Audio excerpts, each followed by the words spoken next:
I only signed up for the experimental education program because I was desperate. I'd been out of a job for 4 months, and I had no savings left. I was going to be homeless in a matter of weeks, so I started lying on my resume. I put whatever I thought companies wanted to see. Eventually, I scored an interview, and they actually gave me the job after I confidently walked in and bullshitted my way through. A handshake sealed the deal. I would be making $200,000 a year working with peptides.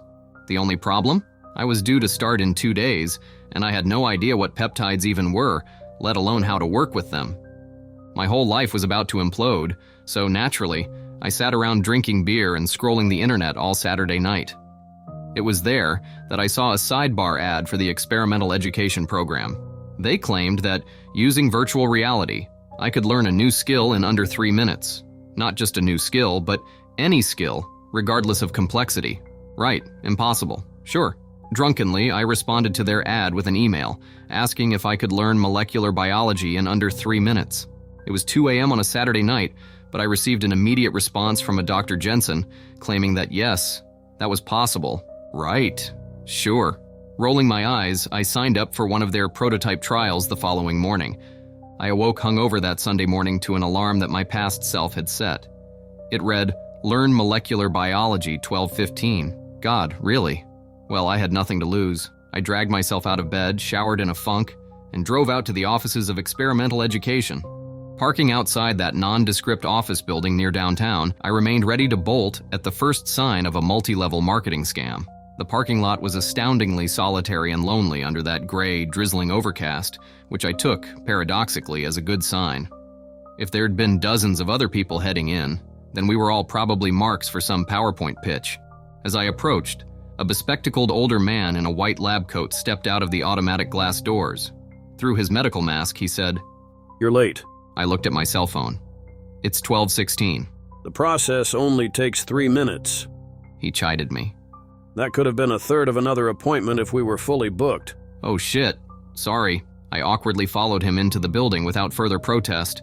The halls within were standard Art Deco and had definitely been rented by his team rather than built for this purpose. I might have even been there before for something else years ago. It was impossible to tell. He showed me through a door where an office full of medical equipment waited next to 2 impatient nurses. They were both wearing masks, just like the doctor, but I was not. I reached in my pockets pretending to look for a mask, but they ignored my attempt to save face. One nurse guided me to the central chair, while the other prepared a syringe of neon green liquid. It was the doctor himself who handed me a clipboard with several sheets of paper on it. I briefly scanned it, noticing some medical terms and molecular biology written in cursive halfway. But he shoved a red pen in my hand. I asked, "Is this the waiver?" "It's the contract," he said flatly. "You're already late. Please just sign it." Both nurses stopped and stared at me. Feeling intensely pressured, I awkwardly wrote my signature in red on the bottom and handed it back to him. He stashed the clipboard, then returned with a helmet that looked straight out of a science fiction B-movie. Confused by its colorful lights and exposed technological hardware, I asked, "Is that the virtual reality helmet?" As he slid it on over my head, he said, "No Matrix jokes, please." My senses went black as the helmet covered my eyes, ears, and nose. "Where are the controls?" Nobody answered me. Instead, I felt a jab in my arm. I could only figure that the nurse was injecting me with that neon green liquid, but it was too late to ask why. A white light appeared in my vision, first as an intense dot, but then expanding into an all-encompassing flare that simultaneously numbed me and made me feel like I was rising out of my body. Heat needled every inch of me, and then I sat up. I was in a white-walled room only slightly bigger than my college dorm room back in the day. The bed underneath me was thin and uncomfortable. Had something gone wrong? Had they brought me somewhere else to recover? I shakily stood, finding myself clothed in a basic white shirt and basic white pants. Both were thin, like hospital gown material. A nearby sink was made of white porcelain, and I walked over to it. No mirror. I think that was what first tipped me off. Mirrors were a processing cost that most games weren't willing to pay, and it was even harder in virtual reality, where the coders could never guess what the protagonist looked like in real life. The next thing that tipped me off, there was no door. There was no actual way to enter or leave the white-walled room. The only other thing present was a white table stacked with books. Out loud I said, "Holy crap, am I in virtual reality right now?" My voice sounded normal. My hands and arms seemed to be my own. My legs even ached a little. If this was virtual reality, it was insanely good. I actually felt like myself, just cast into a new environment.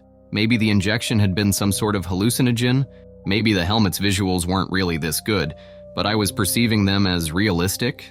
If that was the case, then learning a new skill might be difficult.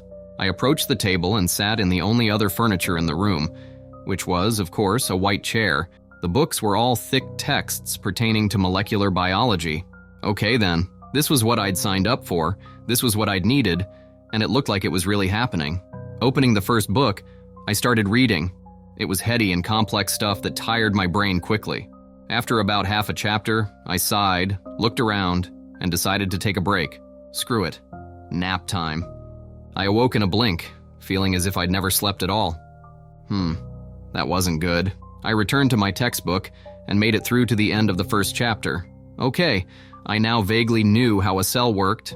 I was feeling better, actually, which I chalked up to my hangover fading. I continued on through another chapter before breaking from the textbook with bleary eyes. Time to eat. I stood and looked around. No food. Simulating hunger was a new thing I'd never expected, and I was honestly wondering why they'd programmed that in without providing any food. I turned on the sink, but the water that came out was black and stank of rotten eggs. Mortified, I shook my head and backed away. I reclined on the bed and slept again, but I woke up with a start, feeling like only a split second had passed. The only indicator that time had passed was that the rotten egg smell had faded. I was still hungry and tired. As great as this simulation was, it was terrible in certain very fundamental ways. Maybe that was up to me to point out when I gave feedback. After all, this was a prototype. I returned to my textbooks, pushing through what learning I could until my hunger, thirst, and tiredness became too distracting. They'd created something amazing here, and I was indeed learning molecular biology, but was I supposed to read this entire stack of textbooks while starving, parched, and sleep-deprived? I needed to do this for my new job, so I kept at it, forcing myself to focus. I actually finished reading and understanding the first entire textbook before the screaming inside my body became too overwhelming to continue. Maybe the information from the single textbook I'd read would be enough to fake my way through a Monday morning. I had to give up on this. Standing, I tried to speak. Instead, I coughed. I hadn't spoken in... how long? I couldn't tell. After a few more coughs, I said weakly, "I'd like to leave now." Nothing happened. End the simulation. Still nothing. Okay. Computer, freeze program? Nope. I shouted, "Existence is paused." Just silence and white. The long-shot quote had failed. My heart hammered painfully in my chest as I began to realize that there was no way out. I'd entered this experiment to learn molecular biology, and that was what I was going to have to do. As I sat and forced myself to read, I started fearing a time limit.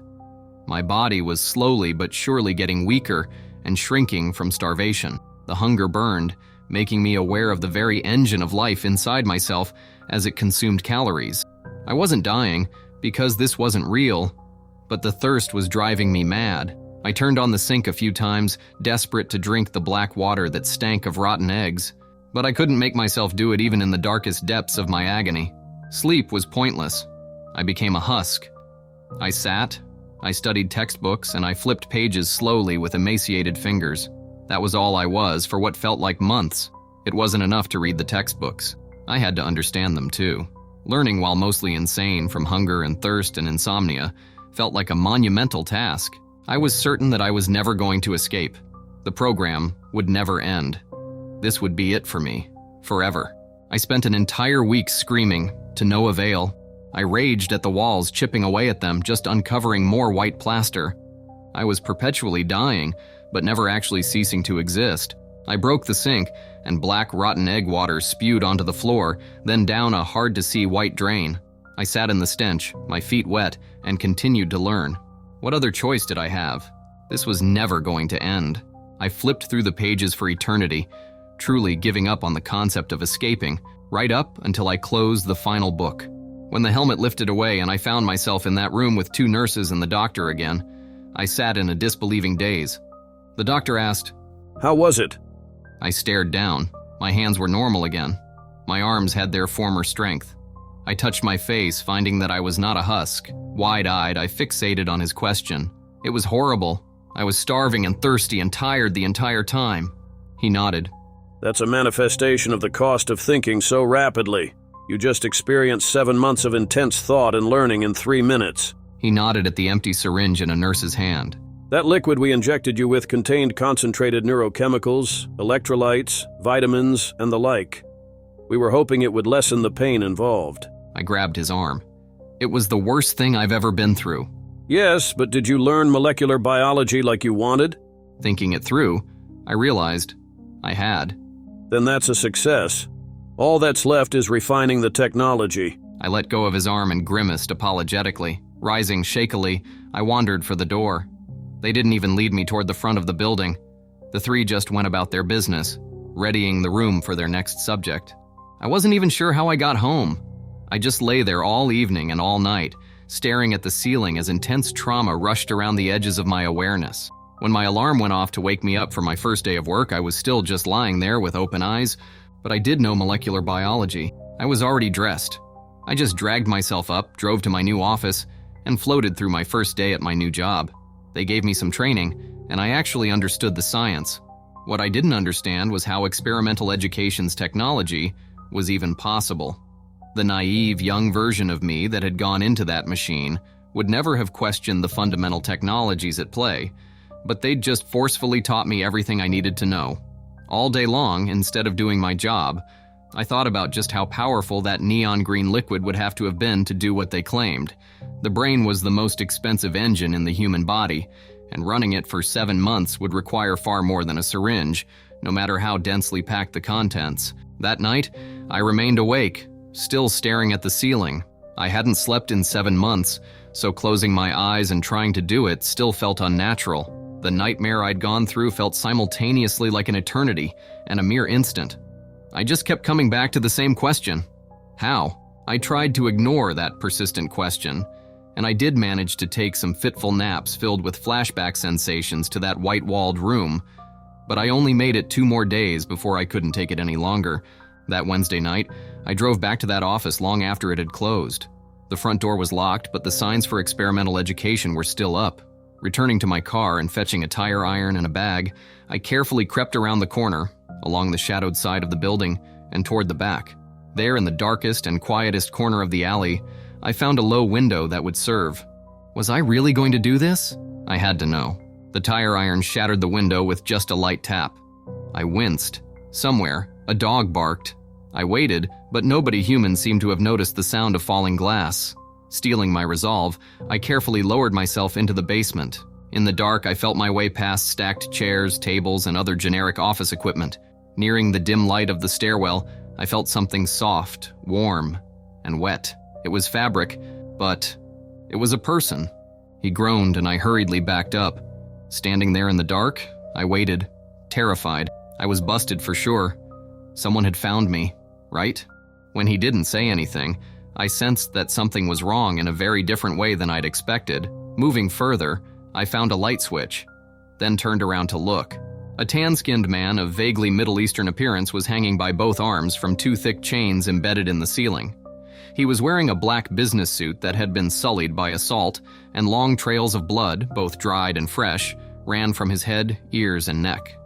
It was immediately obvious that someone had beaten this man half to death and chained him here in the basement of this office building, but knowing that only made me even more frightened. He blinked awake, and his eyes settled on me. I would have expected him to seem hopeful, but his gaze held only defeated apathy. Noticing his silence, I moved forward and pulled a bald cloth from inside his mouth. He spit blood, then looked at me with sullen askance. I prompted, do you need help? I couldn't place his accent. He said simply, "Release me." "Yeah, of course," I said quickly. "I'll go get help." "No. He responded wearily. "Sorry, what? You don't want me to get the police?" You have to make the choice to release me yourself." I hesitated. What the hell does that mean? Of all the responses he could have given, I didn't expect a laugh. His tired snicker echoed throughout the basement, setting me on edge. There was something very, very wrong here. Something very, very wrong with him. I had no idea what his relation was to experimental education, if he even had one. But I backed away with an increasing urge to run. He just stared at me, never blinking. I found the stairwell and stumbled my way up, keeping my eyes on him as long as I could. When I finally closed the stairwell door quietly behind me, a palpable primal fear drained out of me. Something about that chained man had frightened me in a way that was deeper than logic and deeper than mere emotion. After I was done here, I was going to call the police, and I was never going near him again. I moved through dark hallways lit by red exit signs until I found the room I remembered. The equipment was all still inside, and after waiting and listening for another few minutes, I dared enter and turn on the lights. Quickly, I moved to the biohazard container. A whole pile of used syringes lay within, and I could see neon green glimmering in most of them. I picked out a handful and threw them in my bag. I could take them to someone for analysis later. Next, I found a stack of waivers. No, not waivers. They were contracts, exactly as the doctor had said. They were written in odd, archaic legalese, and while I could recognize some language pertaining to learning skills and to amenities provided that mentioned a bed, a table, and a sink, the rest made no sense to me. What the hell was I reading? Why had I been asked to sign this? Stuffing them in my bag as well, I moved on to the crown jewel of the room, the virtual reality helmet. Lifting it high, I examined it closely. I looked for cords, but there were none. I opened the back panel, but it only contained a few batteries to power the lights on the outside. Prying at a bit of the outer hardware, I popped off some pieces that looked like computer chips. They weren't connected to anything. None of it was connected to anything. The helmet, the goggles, the ear covers, it was all fake. It was nothing. The helmet looked like a B-movie prop because it was. Then what the hell had I experienced? I had absolutely gone somewhere. I had spent 7 months starving and thirsting and sleepless. I'd learned an entire field of study in 3 minutes. Or had I just imagined it all as part of some sort of mental experience? Of course, it wasn't virtual reality at all. It had to be some sort of new superdrug. The neon green liquid would hold the answer. Clutching my bag, I readied myself to escape the building, which meant another encounter with that man in the basement. I stepped quietly down the stairwell, but he already knew I was there. He watched me with icy eyes as I passed. I paused below the window, wondering if I could really just leave him here. He said, with genuine hate, Your suffering will be legendary. I turned, locking eyes with him. His anger turned slowly into an understanding grin. Oh my, it already was, wasn't it? His mocking laugh followed me as I climbed out the window and ran for my car. I didn't call the police. Something about him had been far too strange. I just sat at home the rest of that night, catching what nightmare-filled sleep I could, and then brought some of the neon green liquid to a coworker the next day for analysis. Then, I did my best to try to get on with my life. My sleep was tortured, I was constantly on edge, and I was fearful at random times. But I finally had a job. My landlord was coming around asking for rent.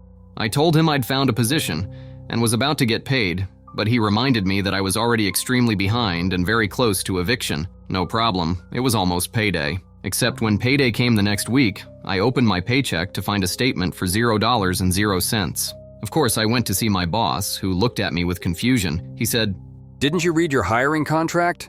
Training is unpaid, and you're training for the first month." I had not read that, no. I tried to argue, but he dismissed me. I went home with a gnawing sense that my life was about to implode. When I faced my landlord and told him it'd be another few weeks, he grew angry, and he told me I was done. I argued that he couldn't do that, but he told me to read my lease, and he took my key right from my hand. What else could I do? I wandered onto the street and found a bench to sit on. I had no money and nowhere to go. How the hell could this have happened to me? I'd always tried to work hard and do my best, but now I was sitting on a park bench, homeless. The world seemed to know somehow. Every dog that passed barked at me as if it was afraid. I got up and tried to go to a church for charity, but the door wouldn't open for me. Strangers seemed to get chills if I stood too close to them. I simply felt wrong, and somehow, I wanted to blame it all on experimental education. It didn't take many days like that for my boss to fire me. When I asked why, he said, "No, your work is fine. You just smell. And you look like shit. You come off like a homeless guy." "I am homeless because you're not paying me, asshole," I shot back, finally snapping. "Why should I pay you?" he asked. "I'll just keep getting free months off people, since they can learn the skills to do this job in 3 minutes. Just like you, you're completely replaceable." He made a noise of disgust and stalked off after threatening to call security if I wasn't out in 10 minutes. He knew about experimental education. He knew I'd gone. How? I gathered my few things in a box, wondering how my life had come apart so forcefully. On my way out of the building, my co-worker stopped me. Hey man, you know that green stuff you gave me? I took a look at it. It doesn't matter anymore, I told him, too overwhelmed to care. He briefly gripped the edge of my box. You should be careful with that stuff. It's lethal. I froze. Lethal? They use those chemicals in executions. He insisted. Pulling my box away from him, I shook my head. I was injected with that. I'm still alive. No way. This stuff induces brain death almost immediately. You'd need to have a counter-injection in like 3 minutes or less, or you're not coming back. What? 3 minutes? That knocked me out of my darkness. I told him I'd be careful. Then I hurried to my car. Something was snapping into place for me. Experimental education hadn't been using virtual reality at all. The truth was far darker and more twisted than I could have ever guessed. I drove back to their office building and waited until I saw the doctor and nurses leave. The back window had been hastily patched with wood, but I removed it with my tire iron. Then I slipped inside. The strange and frightening man was still chained within. His head was leaking fresh blood from a recent wound, but he was smiling as I approached. I held my contract in my hand. I read it. Good. He said with a grin. What did you learn? Now that I finally understand what they're actually doing, the archaic language makes sense, I told him. They're killing people. They killed me, at least for a little while. Then they brought me back with a counter-injection, but I signed a contract for the experience I would have while dead. I pointed at his head wound. The red pen. It was filled with your blood, wasn't it? His grin widened into a smirk. You're beginning to understand. Those assholes, I replied, filled with equal parts admiration, disgust, awe, and hopelessness. They actually managed to commoditize the human afterlife. They actually managed to turn hell into a product. Just another way to make us even more expendable. He nodded, his eyes filled with animal fire. If I free you, I said slowly, the same fire raging in me, what will you do? I'll kill them. He replied, genuine in his anger. Then I'll kill their masters, and their masters right up the chain, until I reach the true monsters. I will topple this world one brutally torturous murder at a time. I will burn it all down and sink humanity into a lawless age of darkness. I didn't need to look for the key to his chains. In a sense, I already had it. I touched my contract to the metal links, and they rusted away. All I had to say was, good. We do hope you thoroughly enjoyed this reading of I Learned a New Skill and It Cost Me Everything by Matt Dymerski. Would you endure months of torment for unlimited time to learn a new skill? Would you free the being, knowing it could destroy the world? Please let me know in the comments below. If you are interested in more literary horror, please consider subscribing and joining our community of horror fans. Until next time, may your pursuits of knowledge be less costly and your acquired skills remain untainted by darkness.